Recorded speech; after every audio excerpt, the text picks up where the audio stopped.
நீங்க நினைக்கிறது தப்பு, நாங்க பண்றது தான் சரி அப்படிங்கிற மாதிரி திடீர்னு த்ரிஷா தன்னோட இன்ஸ்டா பேஜ்ல இந்த போஸ்டர் போட்ட உடனே எனக்கு என்ன டவுட் அப்படின்னா, அவருடைய பெர்மிஷன் இல்லாம இவங்க எப்படி இந்த போட்டோவை போட்டிருப்பாங்க? சோ இதுக்கு வந்து முதலமைச்சர் விஜயும் உடந்தையா அப்படின்ற மாதிரி தான் பல பேர் பலவிதமா கேள்விகள் கேட்டுட்டு இருக்காங்க. ஃப்ரெண்ட்ஹுட்ஸ் மக்களுக்கு வணக்கம். இன்னைக்கு நம்மளோட ஷோல யாரை பத்தி பேச போறோம், எதை பத்தி பேச போறோம் அப்படின்னா, நடிகை த்ரிஷாவை பத்தி தான் பேச போறோம். நடிகை த்ரிஷாவை பத்தினா உடனே நீங்க வந்து அரசியல் பேச போறோமா இல்ல சினிமா பேச போறோமா அப்படிலாம் யோசிக்காதீங்க. ஸோ இப்போ நம்ம அரசியல் பத்திலாம் பேச போறது இல்ல. நம்ம பேசலனாலும் மற்ற எல்லாருமே இப்போதைக்கு அவங்கள பத்தி தான் பேசிட்டு இருக்காங்க. ஏன்னா அவங்க இன்ஸ்டால போட்ட போஸ்ட் அப்படி நீங்க எல்லாம் பார்த்துருப்பீங்கன்னு நினைக்கிறேன். பார்க்கல அப்படின்னா வேணா போடுறேன் பாருங்க. ஸோ அடுத்ததா பாத்தீங்கன்னா த்ரிஷா நடிகையா நம்ம பார்த்திருக்கோம். பட் இந்த நடிப்பை தாண்டி அவங்க என்னென்ன மாதிரி பிஸ்னஸ் எல்லாம் அவங்க கிட்ட இருக்கு, என்னென்ன மாதிரியாக அவங்க சம்பாதிக்கிறாங்க, அதாவது வித்தியாசமான தொழில் செஞ்சு எவ்வளவு விதவிதமா சம்பாதிக்கிறாங்க அப்படின்றது தான் இந்த வீடியோல நம்ம பார்க்க போறோம். நடிகை த்ரிஷா அப்படின்னா 20 வயசுல வந்து ஒரு பொண்ணு ஹீரோயின் ஆகிறது முக்கியம் இல்லைங்க. 20 வருஷமா அந்த பொண்ணு ஹீரோயினா தன்னை வந்து நிரூபிச்சுக்கிட்டே இருக்கால, அதுதாங்க முக்கியம் அப்படின்ற மாதிரி நம்மளோட தளபதி முதலமைச்சர் விஜய் வந்து சொல்லியிருக்காரு. ஸோ இப்போ வந்து நாம அவரை நடிகர் விஜய்லாம் சொல்ல முடியாது. ஸோ முதலமைச்சர் விஜய்னு தான் சொல்லி ஆகணும். ஸோ அதுக்கு தான் சொல்றேன், தளபதி முதலமைச்சர் விஜய் வந்து சொல்லியிருக்காரு. ஸோ இந்த அளவுக்கு ஒரு குயின் மாதிரி அவங்கள வந்து பாக்குறாரு, அவங்கள பத்தி குயின் மாதிரி அவர் வந்து பேசியிருக்காரு. ஸோ இந்த மாதிரி விஷயங்கள்லாம் பல பேர் வந்து கான்ட்ரவர்சியா பேசிக்கிட்டு தான் இருக்காங்க. இருந்தாலும் நடிகை த்ரிஷா எவ்வளவு கோடிப்பா சம்பளம் வாங்குவாங்க அப்படின்னு பாத்தீங்கன்னா, இப்போ வரைக்குமே நடிகை த்ரிஷா ஒரு படத்துக்கு அதிகபட்சமா 5-6 கோடி தான் சம்பளம் வாங்குறாங்க அப்படின்னு சொல்லப்படுது. இதுக்கப்புறம் வரக்கூடிய படங்கள்ல தான் அவங்க 7 கோடி 8 கோடி சம்பளம்லாம் போக போறதாமே சொல்லப்படுது. ஸோ ஏன்னா நடுவுல அவங்க கொஞ்சம் பிரேக் எடுத்திருந்தாங்க. திரும்பவும் 96 படம் மூலமா தான் ஒரு கம்பேக் கொடுத்திருந்தாங்க.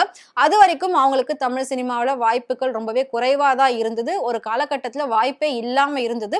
ஒரு 5-6 வருஷம் த்ரிஷாவே இல்லாம இருந்தாங்க. ஸோ அந்த டைமிங்ல தான் புது புது நடிகைகள் நிறைய பேர் அறிமுகமாயிருந்தாங்க. அதனால பழைய நடிகைகள் எல்லாம் அப்படியே வந்து ஓரம் கட்ட ஆரம்பிச்சுட்டாங்க.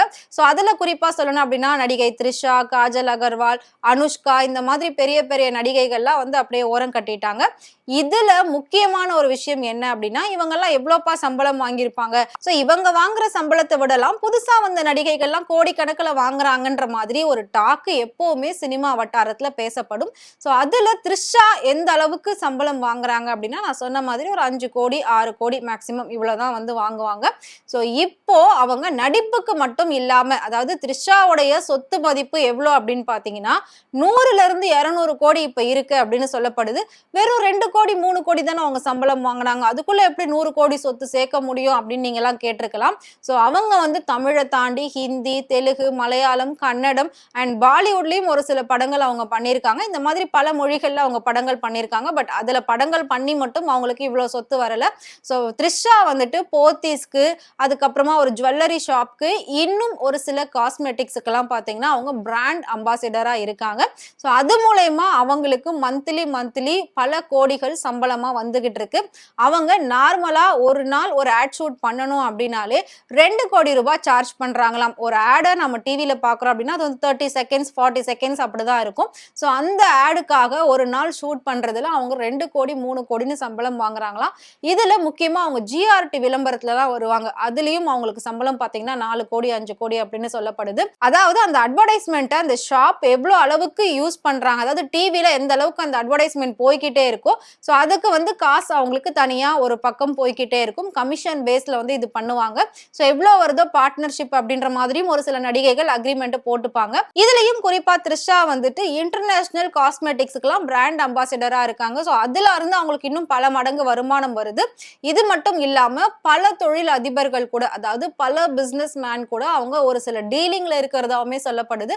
அதுல இருந்தும் அவங்களுக்கு வந்து நிறைய இன்கம் எல்லாம் வந்துட்டு இருக்கு. ஸோ சினிமாவில் அவங்க நடிச்சாலும் நடிக்கலனாலும் அவங்களுக்கு ஆட்டோமேட்டிக்கா மாசம் மாசம் இந்த மாதிரி ஆட் கம்பெனில இருந்தெல்லாம் அவங்களுக்கு வந்து பணம் வந்துகிட்டே இருக்கு.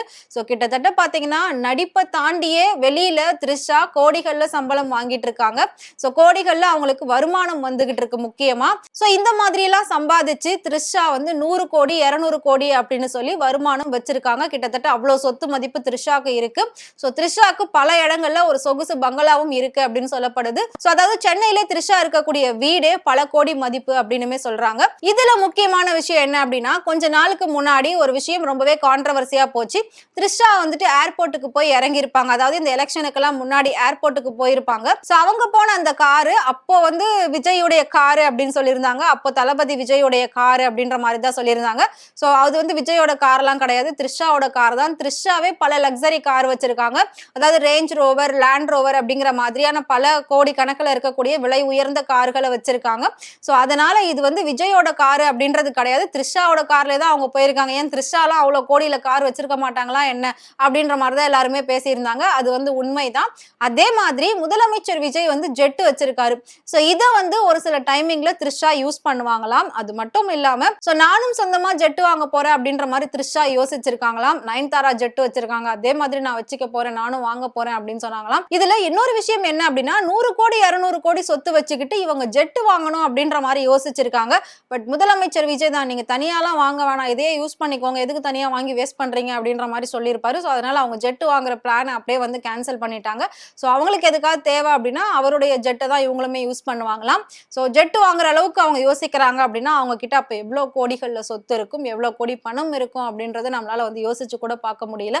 கோடி கோடியா நம்ம வந்து வாயிலேயே பேசிட்டு இருக்கோம். பட் நமக்கு அதெல்லாம் சாத்தியமா, அதெல்லாம் பாசிபிளா அப்படின்னு கேட்டா கிடையவே கிடையாது. ஒவ்வொரு நார்மல் பீப்புள் பாத்தீங்கன்னா ஒரு 50 லட்சம் 60 லட்சம் ரூபாய்க்கு ஒரு வீடு வாங்க முடியாம ரொம்பவே கஷ்டப்பட்டுட்டு இருக்காங்க. ஸோ இதுல லோன் வாங்குறதுக்காக லோன் அலையிறாங்க. பட் அந்த லோன் கூட அவங்களுக்கு கிடைக்கிறது இல்லை. ஆனா இந்த மாதிரி ஒரு சில பெண்களுக்கெல்லாம் அதிர்ஷ்டம் மச்சம் எப்படிதான் வந்து இருக்குன்னு தெரியல. ஸோ இவங்கெல்லாம் பிறக்கும் போதே கடவுள் கிட்ட மிகப்பெரிய ஒரு வரங்கள் வாங்கிட்டு வந்திருப்பாங்க அப்படின்னு நினைக்கிறேன். அதனாலதான் இன்னைக்கு இந்த அளவுக்கு அவங்க எல்லாம் வாழ்ந்துட்டு இருக்காங்க, ரொம்ப சொகுசான வாழ்க்கை. ஸோ இதுல இன்னொரு பக்கம் அரசியல்ல முதலமைச்சர் விஜய் அண்ட் த்ரிஷா இவங்களோட கான்ட்ரவர்சி ரொம்ப அதிகமா போய்கிட்டு இருக்கு. ஸோ அதுலதான் நான் ஃபர்ஸ்டே சொன்னேன், நம்ம வந்து அரசியல் பத்தி பேச போறது இல்லை. அந்த ஒரு போஸ்ட் போடுறேன், அதை வந்து பார்த்துக்கோங்க, பார்க்காதவங்க பார்த்துக்கோங்க அப்படின்னு சொல்லியிருந்தேன். ஸோ அது என்ன அப்படின்னா ஜூன் 22 முதலமைச்சர் விஜய் அவர்களுடைய பிறந்த நாள் போச்சு. ஸோ அவர் என்ன சொல்லியிருந்தாரு அப்படின்னா, கேக்லாம் என் பர்த்டேக்கு வந்து வெட்ட வேண்டாம், இங்க வந்து ஒரு அமோனியா வாயு கசிவால பல உயிர்கள் போயிருக்கு. ஸோ அதனால அதை நம்ம வந்து கொண்டாட வேணாம் அப்படின்ற மாதிரி அவர் சொல்லியிருந்தாரு. அவரே சொல்லிட்டு ஆனா அவரே த்ரிஷா கூட சேர்ந்து நைட்டு கேக்லாம் வெட்டியிருக்காரு. இது மிகப்பெரிய ஒரு பேசு பொருளா போயிருக்கு. அதுதான் அந்த ஒரே ஒரு போட்டோ. இதுல த்ரிஷாவும் என்ன பண்ணிருக்காங்க அப்படின்னா பர்த்டே அன்னைக்கு விஷ் பண்ணல. அடுத்த நாள் சட்டசபையெல்லாம் முடிஞ்சதுக்கு அப்புறமா ஈவினிங் தான் அந்த போட்டோவே ரிலீஸ் பண்ணிருக்காங்க. சரி, ஓகே, ரிலீஸ் பண்ணாங்க, ஹாப்பியா பர்த்டே செலிப்ரேட் பண்ணாங்க, எல்லாமே ஓகே தான். எனக்கு ஒரே ஒரு சின்ன டவுட் என்ன அப்படின்னா, த்ரிஷா ஒவ்வொரு டைமும் போட்டோ போடுறதுனால தான் மக்கள் கிட்ட இந்த விஷயம் வெளியே போகுது, மிகப்பெரிய ஒரு சர்ச்சையா பேசப்படுது. முதலமைச்சர் விஜய மத்த கட்சியினர் தாக்கி பேசுறதுக்கு இது ஒரு ஆதாயமா போயிடுது அவங்களுக்கு. சோ அப்படி இருக்கிற பட்சத்துல, அதாவது லாஸ்டா அவர் வந்து தல அஜித்துடைய அம்மா அவங்க இறந்து போனாங்க, அதுக்குமே அவங்க 2 பேரும் ஜோடியா போயிருந்தாங்க. அது மிகப்பெரிய பேசு பொருளா போயிருந்தது. சோ அதுக்கப்புறம் இவர் ஸ்டாப் பண்ணுவாரு அப்படின்னு பார்த்தா இப்போ பர்த்டே செலிப்ரேட் பண்ணிருக்காங்க. அதை கொஞ்சம் சீக்கிரட்டாவே வச்சிருந்தாங்க. சரி, அப்படியே தான் இருக்காங்க போல, எதுவும் பண்ணல, பர்த்டே செலிப்ரேட் பண்ணல அப்படின்னு சொல்லி மக்கள் எல்லாம் ஒரு நல்ல நம்பிக்கையில இருந்தாங்க. சோ நீங்க நினைக்கிறது தப்பு, நாங்க பண்றதுதான் சரி அப்படிங்கிற மாதிரி திடீர்னு த்ரிஷா தன்னோட இன்ஸ்டா பேஜ்ல இந்த போஸ்டர் போட்ட உடனே காட்டு தீ மாதிரி தமிழ்நாடை தாண்டி இந்தியா லெவல்ல இந்த போட்டோ வந்து வைரல் ஆயிடுச்சு. ஸோ எல்லாருமே இதை பார்த்து பயங்கரமா வந்து கண்டனங்கள் தெரிவிச்சுக்கிட்டு இருக்காங்க. ஏன்னா அவ்வளோ உயிர் அன்னைக்கு போயிருக்கு, நீங்க அங்க போய் பார்க்கல, பர்த்டே செலிப்ரேட் பண்ணிட்டு இருக்கீங்களா அப்படின்ற மாதிரியும் பேசியிருந்தாங்க. எனக்கு என்ன டவுட் அப்படின்னா, த்ரிஷா இந்த போஸ்டர் போடுறாங்க, ஒரு போட்டோ போடுறதுனாலதான் இது பிரச்சனையே ஆகுது. சோ அவருடைய பெர்மிஷன் இல்லாம இவங்க எப்படி இந்த போட்டோவை போட்டிருப்பாங்க? போட்டோ எடுத்திருக்கலாம், அவங்க செலிப்ரேட் பண்ணிருக்கலாம். பட் இவர்கிட்ட சொல்லாம அந்த போட்டோவை அவங்க போட்டாங்க அப்படின்னா அவரோட கரியருக்கு மிகப்பெரிய பாதிப்பு வரும் அப்படின்றது எல்லாருக்குமே தெரியும்.